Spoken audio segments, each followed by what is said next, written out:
High বন্ধুরা, তোমরা সবাই কেমন আছো? রেখেছেন ইউটিউব চ্যানেলে তোমাদের সবাইকে স্বাগত জানাই। তো আজকের ভাবলাম তোমাদের সাথে বেশ কয়েকদিন হয়ে গেল একদম চিকেনের রেসিপি তোমাদের সাথে শেয়ার করে উঠতে পারছিলাম না, তাই ভাবলাম আজকের একটু অন্যরকম চিকেনের রেসিপি করে দেখাই তোমাদেরকে, যাতে তোমরা প্রত্যেকে বাড়িতে বানাতে পারো। আর দেখে রান্নাটা দেখে যদি ভালো লাগে তাহলে অবশ্যই লাইক কমেন্ট সাবস্ক্রাইব করে আমার পাশে থেকো। তো আজকে রান্নাটা সম্পূর্ণ অন্যরকম, একঘেয়েমি রান্নার থেকে একটু বাইরে গিয়ে এই রান্নাটা। তো কীভাবে রান্নাটা করছি ফার্স্টে তোমাদের বলে দিই। আমি বেশ কিছুটা চিকেন নিয়েছিলাম, ওই 850 মতন।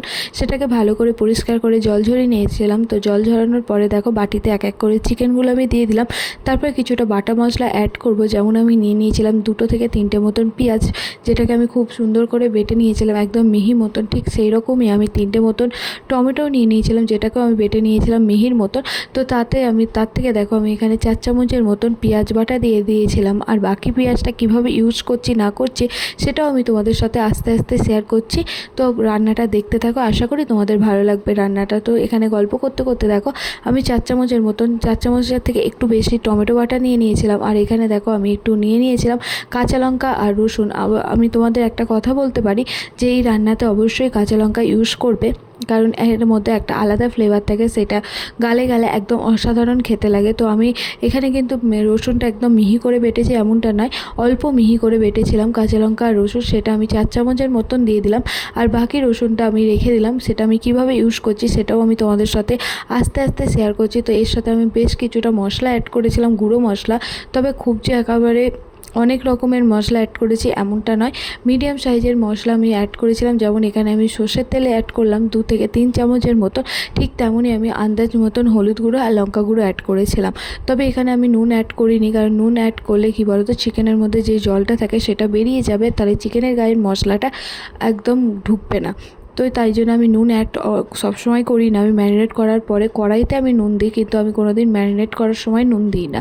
তবে তোমাদের এটা আমি বলে দিতে পারি, তবে এখানে কিন্তু তোমরা নুন অ্যাড করো না, কারণ নুন অ্যাড করলে চিকেনের মধ্যে যে ম্যারিনেট করার ময়শ্চারাইজারটা থাকে সেটা কিন্তু বেরিয়ে যাবে। তো দেখো কথা বলতে বলতে আমি সমস্ত মশলা অ্যাড করে দিলাম, যেমন লঙ্কা গুঁড়ো আর হলুদ গুঁড়ো। তোমরা চাইলে অবশ্যই লঙ্কা গুঁড়ো অ্যাড করতে পারো, আর যদি তোমরা ঝাল না খেতে পারো তাহলে লঙ্কা গুঁড়ো অ্যাড না করলেও চলবে। তো দেখো আমি ভালো করে নিয়েছিলাম। তারপর ভাবলাম চামচে করে মিক্স করি, বাট চামচে করে তো হয় না, হাত লাগাতেই হয়। তো হাত লাগিয়ে ভালো করে মিক্স করে চাপা দিয়ে রেখে দিলাম। আর এইদিকে দেখো আমি গ্যাসও বসিয়ে দিলাম, আর একটা বড় কড়াই নিয়ে নিলাম।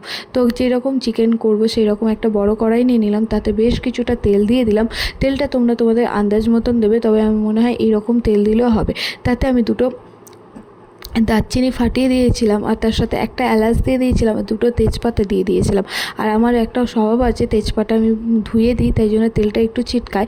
আর দেখো যেটুকুনি মশলা বাকি ছিল, তো সেটা আবার মিক্সার গ্রাইন্ডারে গ্রাইন্ড করে নিয়েছিলাম একসাথে। টমেটো, রসুন আর পেঁয়াজ যেটুকুনি বাকি ছিল, মানে বাটিতে যেটা লেগেছিলো, তো সেটা দিয়েই আবার তেলের মধ্যে দিয়ে ভালো করে কষিয়ে নেবো, যতক্ষণ না একদম তেলের মধ্যে মশলাটা রেডি হয়ে যাচ্ছে, একদম তেল বেরিয়ে যাচ্ছে। আর তাতে দেখো আমি আন্দাজ মতো নুন দিয়ে দিয়েছিলাম। তোমাদের তো আগেই বললাম আমি চিকেনের ম্যারিনেট করার সময় নুন দিই না, কারণ আমি ওখানে নুন দিতে একদম ভালো লাগেও না, নুন দিলে জল বেরিয়ে যায়, তাই জন্য আমি নুন দিই না। তাই এখানে আমি নুন দিলাম। তো তোমরা এখানেই নুনটা দেবে, তাহলে রান্নার চেক করতেও সুবিধা হবে। তো দেখো নুনটা আমি আন্দাজ মতন দিলাম। আর তারপরে দেখো ম্যারিনেট করা চিকেনটাও দেখো মশলাটা বেশ সুন্দর কষে গেছে। তারপরে আমি ম্যারিনেট করা চিকেনগুলো এক এক করে দিয়ে দেবো। তো ম্যারিনেট করা চিকেনটা আমি রেখেছিলাম 20 মিনিটস মতো। তোমরা চাইলে 1 ঘন্টাও রাখতে পারো, বাট আমার কাছে অত টাইম ছিল না, তাই আমি 1 ঘন্টা রেখে উঠতে পারিনি।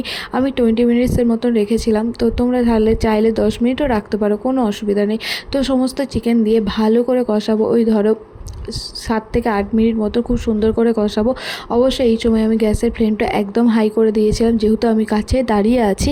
আর তোমরা যদি না থাকো তাহলে একদম লোতে করে দেবে, নইলে নিচটা ধরে যাবে। আর দেখো কি সুন্দর, ঠিক 8 মিনিট পরে আমি তোমাদের সামনে এসেছিলাম। তো দেখো কি সুন্দর চিকেনের থেকে গ্রেভিটা বেরিয়ে গেছে, আর কি সুন্দর একটা আধো সেদ্ধ হয়ে যাচ্ছে।